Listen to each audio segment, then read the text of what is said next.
Okay. So my first question is, it's Happy May Day, and what are some things on this May 1st that you want to memorialize? What do you take inspiration from, and what struggles are especially important to you? Back on. Cheers. Well, my wife, Valeria, who's Brazilian, just reminded me a few minutes ago that 5 years ago, as she was in Brazil visiting, I was here. I was giving a talk at Harvard on May Day, and she wrote me a letter saying, don't forget it's May Day, International Workers' Day. And of course, nobody in the United States knew that.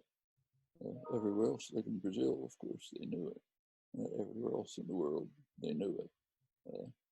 I remember, for example, a visit to Spain, Madrid, a couple of years after Franco's fall. And I had to make a decision which of many May Day demonstrations to take part in. There were two huge demonstrations from the CNT, the Anarchist Labor Union, many others as well. So which of the two anarchist labor movements demonstrations was I going to take part in? If you were in the United States in that same year, I think it was 1985, you would have known that it's Law Day. Reagan had instituted Law Day so that people could get together to support the attack on Nicaragua. Well, it's changed a little bit.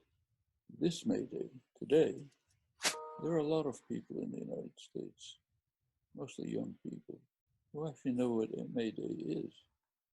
A day of an international day of support for the struggles of American workers. Here, it's been wiped out. What people know about is something called Labor Day in early September, when you celebrate the fact that you're going back to work after a summer's vacation. That's a triumph of propaganda in a free country that is pretty spectacular. Think about it. A day in support for the struggles of American workers, unknown in maybe the freest country in the world. Instead, celebrate the day when you go back to work. It's changing. Today in the United States, there are significant actions taking place. A strike by some of the most oppressed workers in the country, in Amazon, which the workplace is indescribably horrible.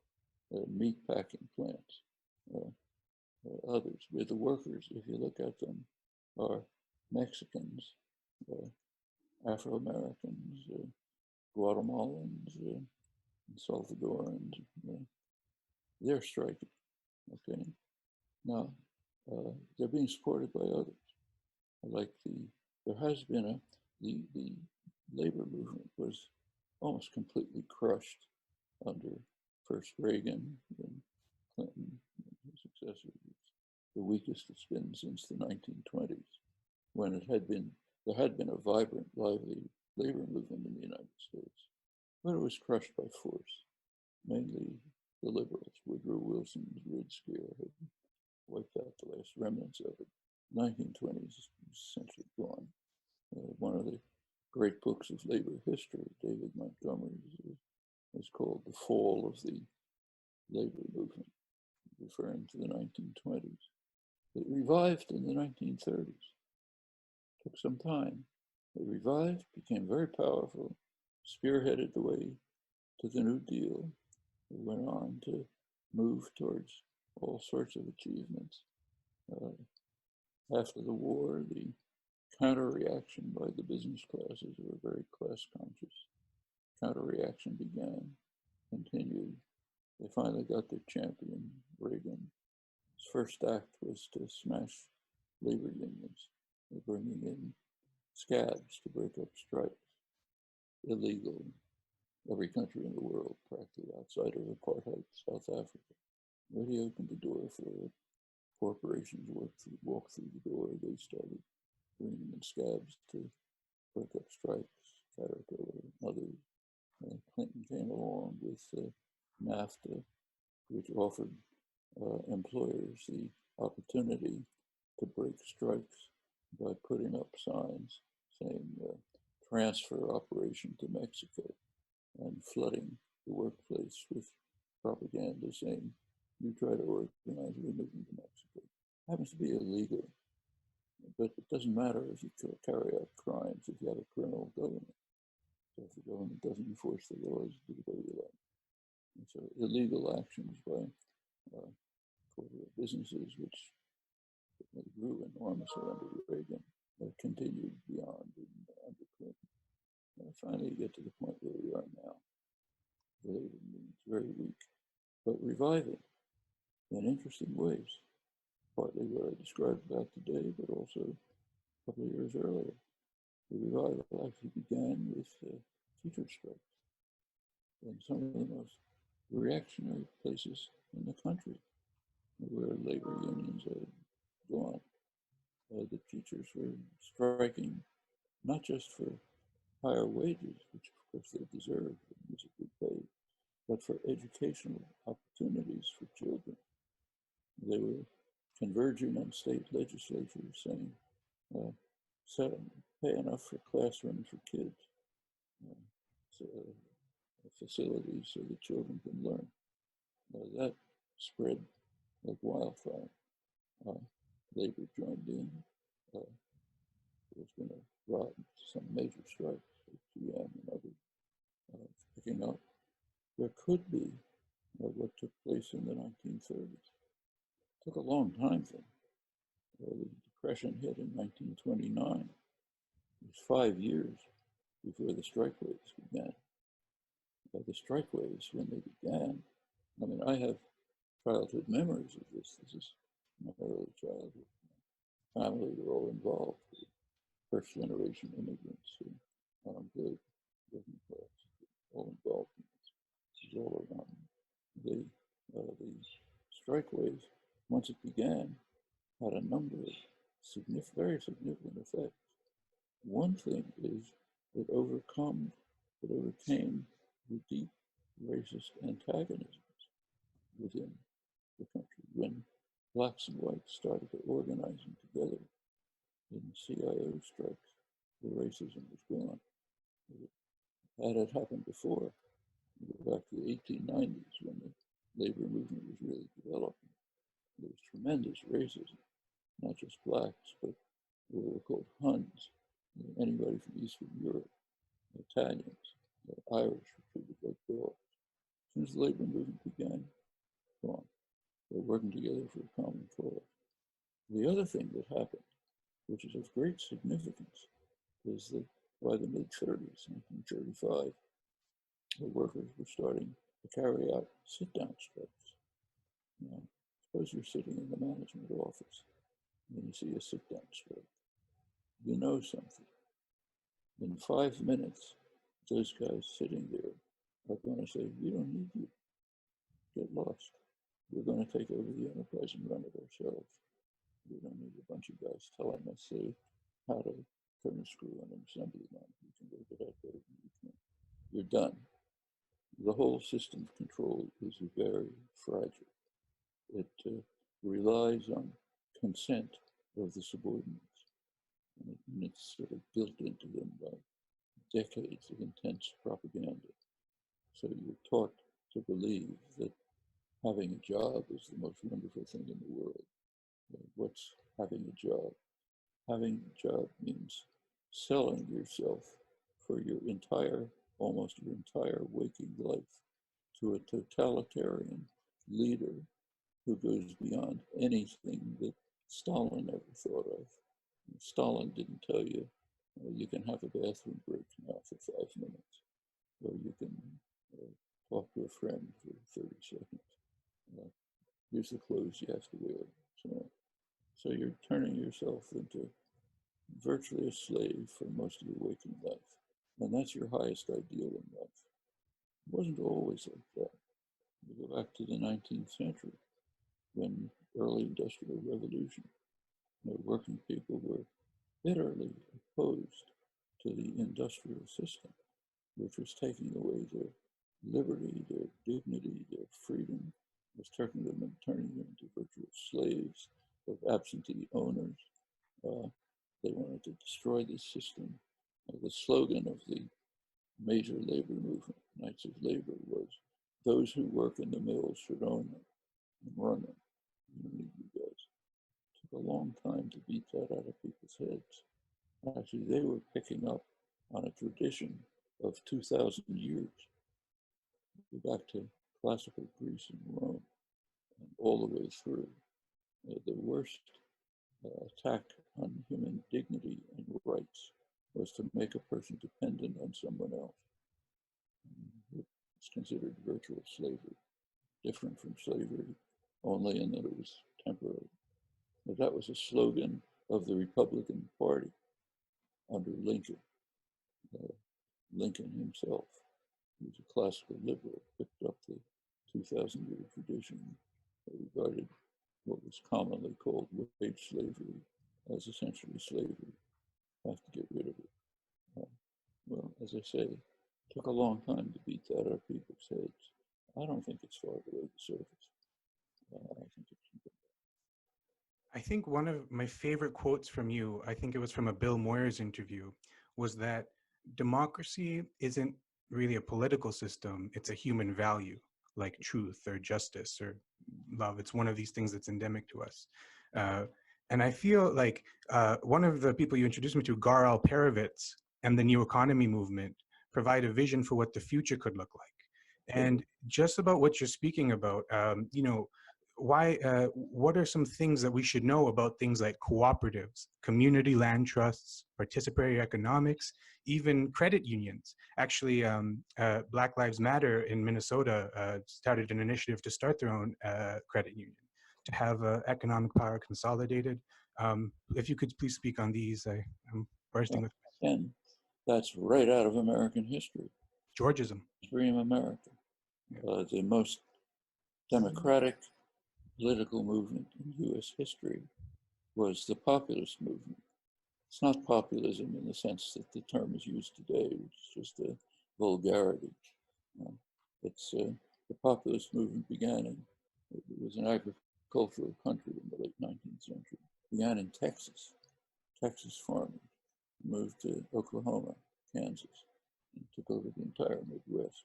Radical farmers saying, we don't want to be controlled by the Northeastern bankers and the guys who lend us money for planting seeds, and then we have to pay usury to pay them back. The Northeastern guys who run the markets, we'll run our own markets. We'll have our own banks, our own credit unions, our own market systems. They were beginning to link up with the Knights of Labor, would have been the incipient labor movement, which tried to organize in places like Louisiana. Had a tough time because they were trying to organize blacks, and the racism was mind-boggling. It was mass murder, racism in those days. But they were trying to get together. They were beaten back by force, government force, private security, legislation. Finally managed to wipe it out. But that was the most radical democratic movement in history, straight out of mainstream America, okay? Now being revived, like you say, the Black Lives Matter and credit unions. What Garal Perovitz has been doing is terrific. Organized, it started in the old Rust Belt. So I think the first place was Youngstown, Ohio. U.S. Steel decided to close the major steel plant. That's the plant of where working people had essentially built the community. Youngstown was basically a working class community, workers in the plant. So they say, let's destroy it, because we can make a little more money by moving it to Mexico. These are not people who live there, they don't work there. They live in Chicago or New York, where they're big bankers. So they said, okay, well, let's get rid of this. Well, the workers said, no, we'll buy the plant. The union said, let's buy the plant and run it ourselves. The owners don't want that. I mean, it would be profitable for them to sell it instead of closing it, but it puts the wrong idea into people's heads. It says, you don't need us, you can do it yourself. That's very dangerous. It's like the sit-down strikes. You don't want to, we'll rather lose money than let people have that thought. So they closed it down. Well, then Gar Alperovitz, his group, others started to move to try to take it to set up worker-owned enterprises that were integrated into the community. Okay, it's this means things. The community around Cleveland is a lot of public enterprises, universities, public institutions, and so on. So they need services. So let's set up a worker-owned laundry, which will provide the services. Works very well. Spread, deliver. It's turned into what you describe as the new democracy movement, trying to organize and develop cooperatives, worker-owned enterprises, a lot of other things like localist efforts where communities get together to be self-supporting, free from the capitalist ownership. And I should add also Stoughton Lynd, the other person involved. Stoughton Lynd is he was a radical historian who resigned from Atlanta, the University in Atlanta, Spelman, after they threw out his colleague Howard Zinn, because he was supporting students in civil rights activities. Stoughton then resigned in protest. He went on to become a radical lawyer, labor lawyer. He was the one who led the efforts of the union to try to get control of the factory after the bankers threw it out. And he's going on with labor activism and organizing. So this is going on. The new democracy movement's very important, spreading. And the important thing is not just the actions, but getting through to people's heads. You don't have to be slaves. There are other alternatives. There they are. You pick them up and run with them. Noam, as always happens whenever I listen to you talk, I'm bursting with more things to elaborate on and more things to question. So many of the things you've said have resonated with me. One of which, I'm going to consolidate some questions, so please bear with me. One of the things you mentioned was things like, localism being endemic to American culture. I actually know for a fact that, the American South, and I wanted to bridge that gap between cooperatives, worker ownership, as well as public institutions, like the kind you mentioned in Cleveland. Cooperatives forming around things like schools and hospitals, public ownership. Even in the American South, Chattanooga, Tennessee, I believe, has community-owned internet broadband. And very well. It works very well. And I'm recognized it. I live right outside of Tucson. Uh-huh. And if you go out of the business sectors, internet is very weak. Yeah. Infrastructure in general in the United States is collapsing. Mm-hmm. And unless you happen to be close to business centers, you can, every few minutes I get a thing up here. I don't know if you see it, say signal is weak. Yeah. Okay. But in Chattanooga, they did it. And yeah. In fact, we could do it too. There happens to be a country called, sorry to say the word, China. You're supposed to hate it. Yeah. They're developing quite successful technology. The United States is trying to kill it, but they're doing. They have a company, Huawei, which produces high quality 5G internet at very low cost. Many countries in the world, including even England, are picking it up. The US wants to kill it because we don't want others to have technology. We have to have it. So therefore, let's try to stop Chinese development and make them poorer and less developed because we want to be on top. That's the Trump malevolence. And it's actually supported here by a lot of people. maybe they could be a security threat. Yeah, or maybe they're run by aliens from Mars. Who knows? Yeah. But, so we could, if Arizona, where I am, could make a treaty with China, which of course it couldn't, we could have high quality internet. But and some places like Chattanooga just done it themselves. Can be done. Well, this just because we switched to technology, I want to ask you this question as well.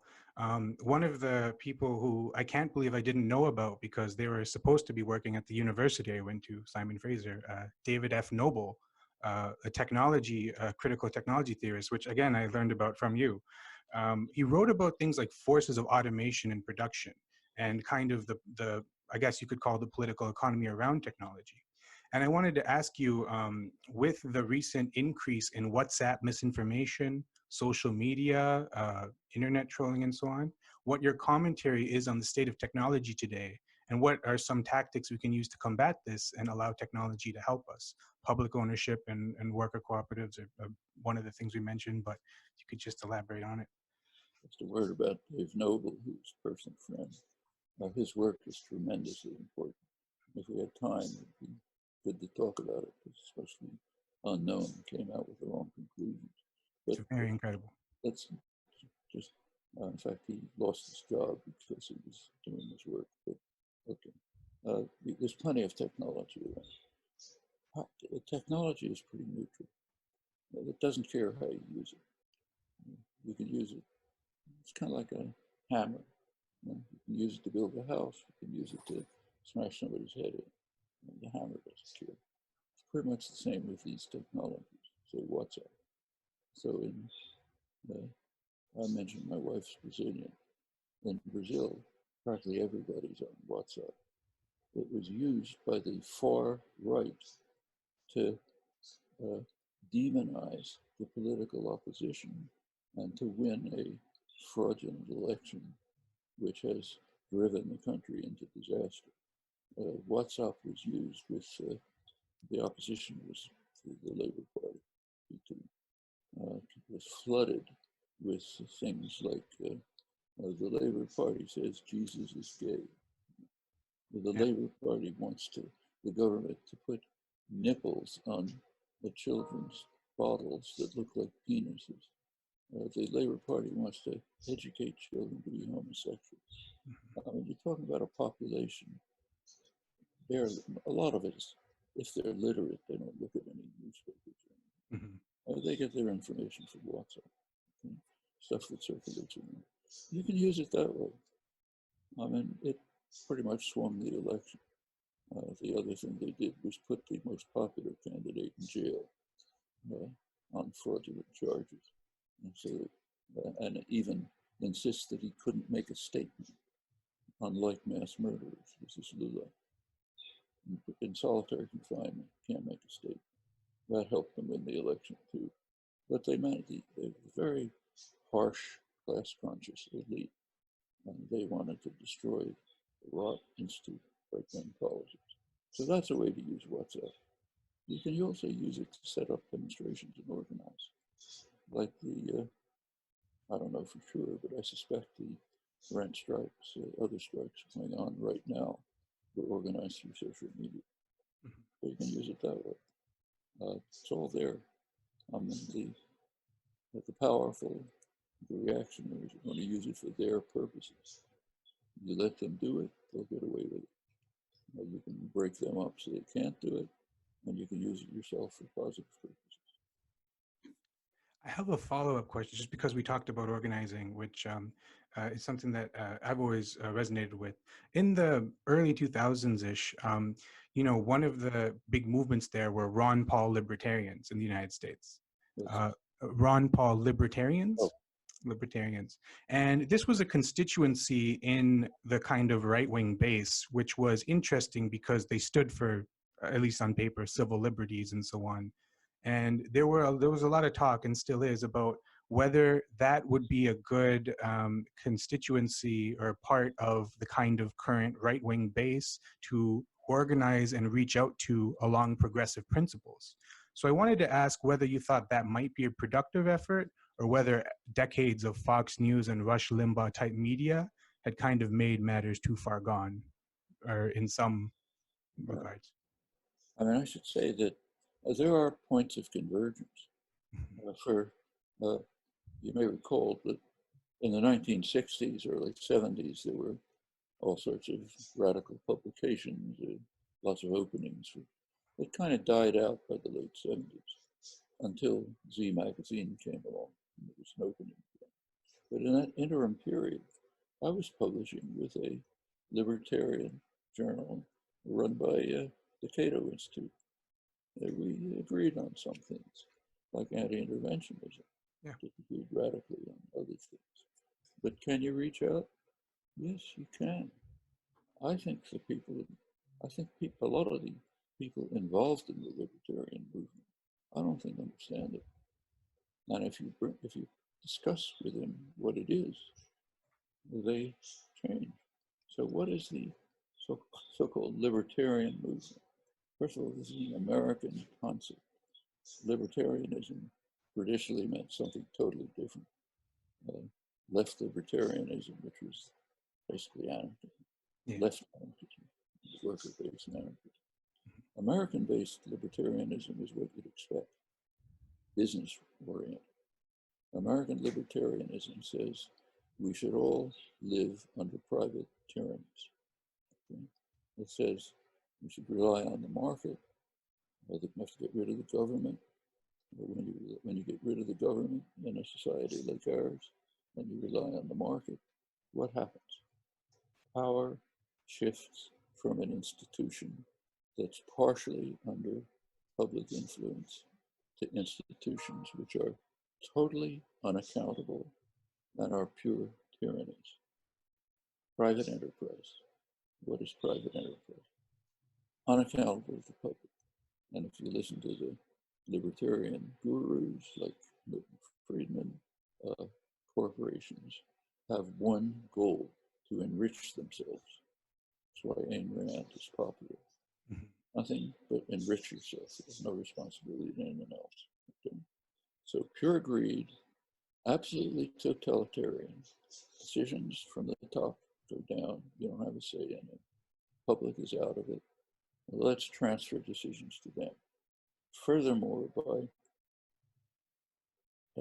lament principles, the big fish eat the small fish. So it moves towards monopolization. It was obvious at the beginning. We've now seen 40 years to develop it. That's libertarianism. When Reagan came in his inaugural speech to introduce neoliberal doctrine, which is basically kind of a form of, remember his first speech? Government is the problem, not the solution. Translation: move decision-making from government, which has a flaw, it's partially under public influence, move it to some institutions that have no flaws. Public is out, just pure tyrannies. Move it over to them, okay? Of course, that's a little bit of a joke, because as soon as the private tyrannies get into trouble, they throw away their copies of Ayn Rand and run to the government and says, please bail us out. Okay, Reagan too, but they're happening right now. But it's kind of a half truth. You guys are stuck in an isolated market. We guys preach market principles, but we operate with huge government subsidies and government protection if we get out of trouble. Let's go back to the financial institutions, which under neoliberalism have become the main part of the economy, overwhelming. How do they profit? There's actually an interesting IMF study on this, International Monetary Fund, who investigated, I think, maybe the 8 largest American financial institutions, banks, others. They concluded that their profit comes almost entirely from a tacit government subsidy, which is called too big to fail publicly. That means if you get into any trouble, the public will bail you out. That has a lot of effects, not just the bailouts, but access to cheap credit, cheap money, you're a good bet. You know, the lenders will give you money, an awful lot of money comes in. But they estimated that was practically the whole profit. Okay? This is all a massive fraud. But take a look at Trump's latest budget. People aren't looking at it, but they should. February 10th, you can find it on the internet. Middle of the pandemic, people are dying like flies. He's denying it, but it's happening all over the world. Thousands here too. Here's his budget. We have to make cuts in the Center for Disease Control, which he'd been defunding for 4 years. So let's make sure that we can't deal with the coronavirus crisis, but increase in funding for fossil fuel industries, more subsidies to the people who are trying to destroy the world, but are my constituency. Of course, more money for the military, which is out of sight. You know, more money for the wall to protect us from the rapists and the murderers, and push some buttons for my popular base and so on. That's the budget. That tells you the mentality. First of all, he's an extreme form, of course, a kind of a pathological form of instance of a larger disease, the whole neoliberal disease. But that's the basic concept. Subsidies for the rich and powerful in the corporate sector. Anybody else doesn't matter. They don't get rid of them. One of the other great quotes from you that I like is the only ism you believe in is truism, which I think is great, because I think that what you described cuts across so many different isms. Like an American libertarian, for example, would decry the subsidies on big oil and the financial institution, just like a progressive would. And I just have a question regarding they try it, but they implement it. Implement it, yeah. Functionally, they implement it in the real world. They do. And my question to you is, do you still believe that, say, isms matter? Do political philosophies that kind of, in the abstract, define things matter? And are these kind of at the core of a lot of fractionalism that we see on the left or progressives? Take, say, physics. Mm-hmm. You have isms. Yeah. I mean, is anybody an Einsteinist? Right. I mean, they're ideas, you know. You follow them if they make sense. You change them if they don't make sense. And furthermore, you learn more and you change them. Mm-hmm. There is something called Darwinism, but nobody who calls himself a Darwinist believes in Darwin. Right. He had great ideas and good insights, but it's all been put to the side, way beyond. So it's kind of a slogan, but it's not an ideology. And why shouldn't that be true in the part of human affairs that really matters for our lives? Do we have to be stuck in some ideology that maybe made sense at one point, because we've learned more, we can do more with it, we can develop it, and so on. Right. But do we have to idolize great men? Why? If they had good ideas, terrific. If they were wrong, too bad. Mm-hmm. Go on. I mean, you can respect them, but it's a different story. You can use what they produced. It's worthwhile. But I think it's a funny way to look at the world. And furthermore, when you look at these isms and try to define what they are, they're all over the map. Yeah, no consistency. Yeah. If anyone comes up with Chomskyism, I'll write some angry letters, I promise. Get rid of it.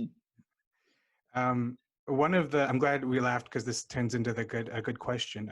You were one of the first, I think, at least one of the first that I heard, that were pointing out how right-wing media used the mockery of George W. Bush to consolidate its base.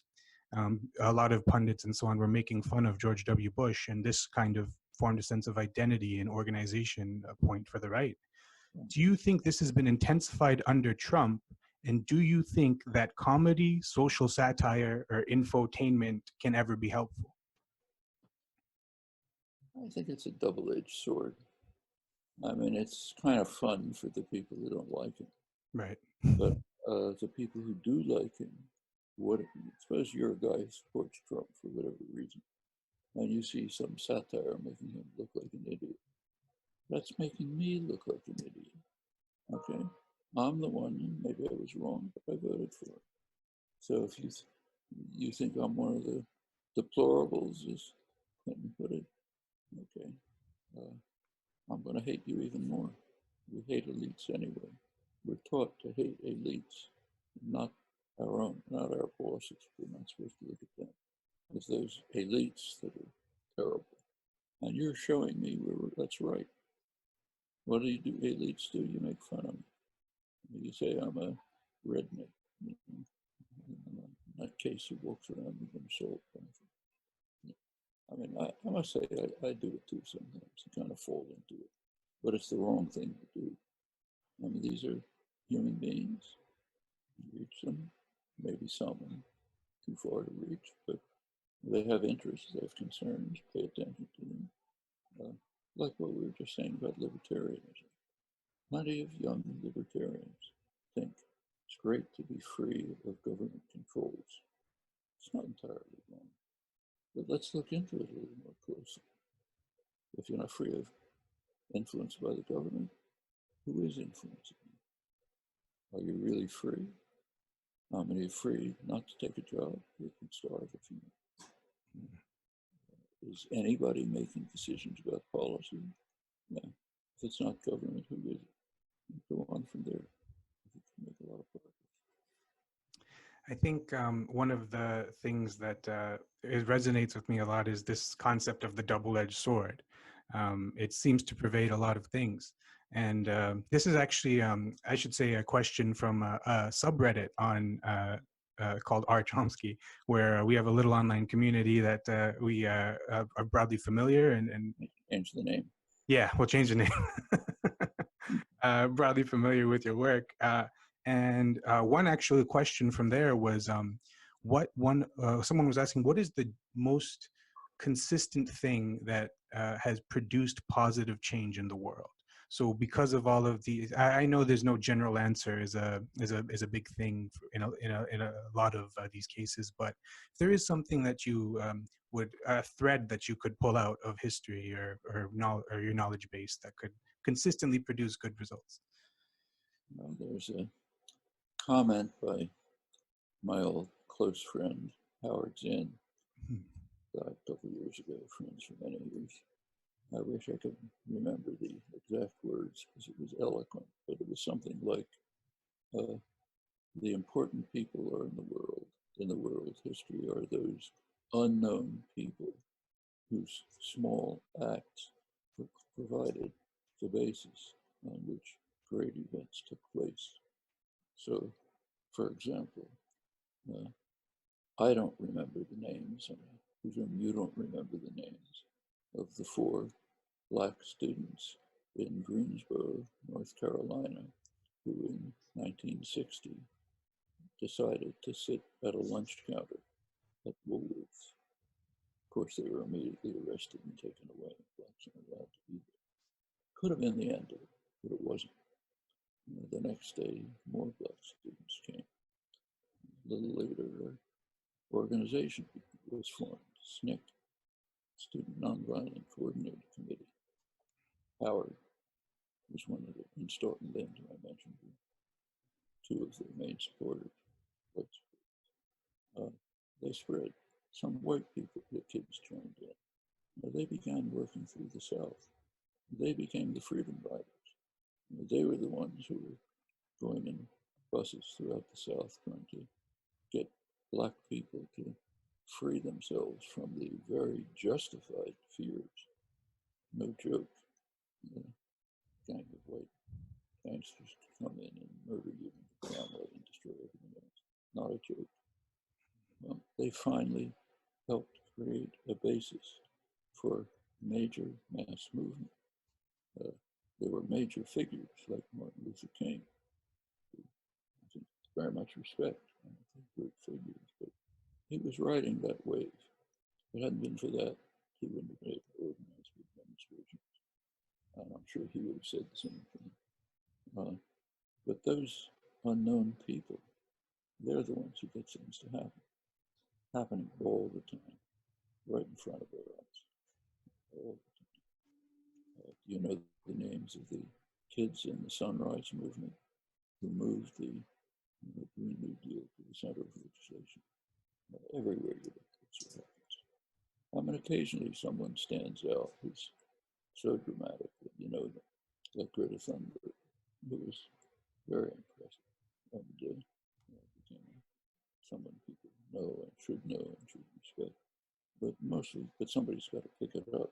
Yeah. If she'd have done it alone, it wouldn't make any difference. It's about the movements. It's about the popular movements, and that's throughout history. right. So, you know the names of the guys who wrote articles, make speeches, and so on. Right. They are like king riding on a wave.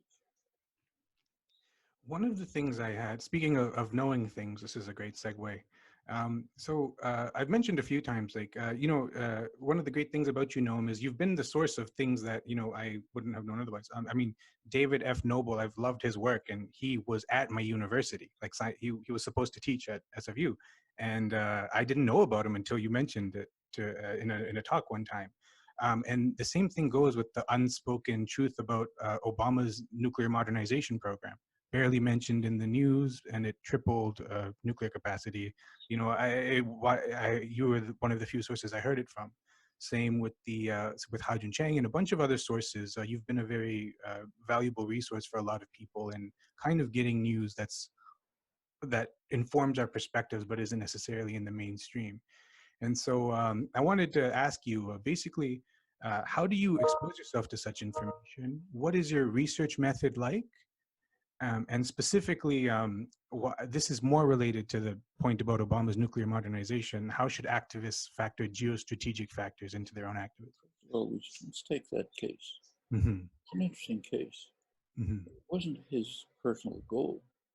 It was a compromise with the ultra-right Republican Congress who wouldn't let anything pass. You remember Mitch McConnell?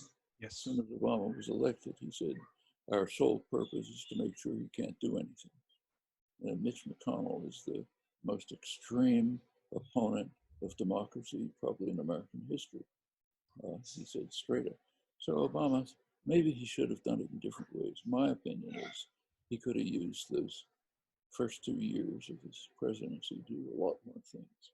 I think he actually killed it by the blocking the congressional legislation about foreclosure. After that, who wants to pay attention to it?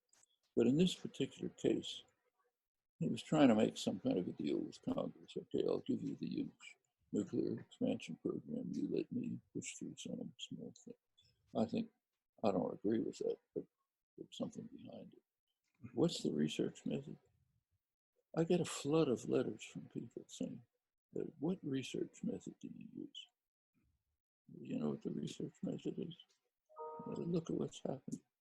Read the newspapers, see what activists are doing, and see what's happening around the world. It's not quantum physics. Anybody can do it. Right. I happened to grow up as a kid back I'm thinking a lot about the 30s these days because a lot of childhood memories are coming back on for me. But my family was working class, first generation. Some of them barely went to school. They were, I remember childhood discussions of everything from the domestic politics to various subgroups of the psychoanalytic movement. Is Steckel better than than some other guy and so on? Those are working class people without formal education. What research method did they use? Same one I use. Same one everyone uses. It's all pretty much on the surface. There's nothing deep. You want to study quantum physics? Yeah, you have to learn things. It's hard. You want to understand what's happening in the world? Open your eyes. Right. It's almost nothing. There's almost no theories. The things that are called theories are so thin that they're basically moderate descriptions. So it's all right available to you. So work on it. You have to know a lot of things. You know, you can't just take what you see on CNN and Fox News, or even worse on Facebook, Right. and say, okay, I understand the world. We've got to do more than that. But it's pretty open to anybody who wants to bother. Right. I've mentioned this before, but not here, but often, that maybe the biggest influence on my life as a child was an uncle who had never gone past fourth grade. One of the most educated people I've ever met in my life. Very perceptive, very understanding, knew a great deal, had rich experience. The worst thing about this interview is that I have to look at the time. I wish I didn't have to, but I have two final questions, if that's okay, just very briefly.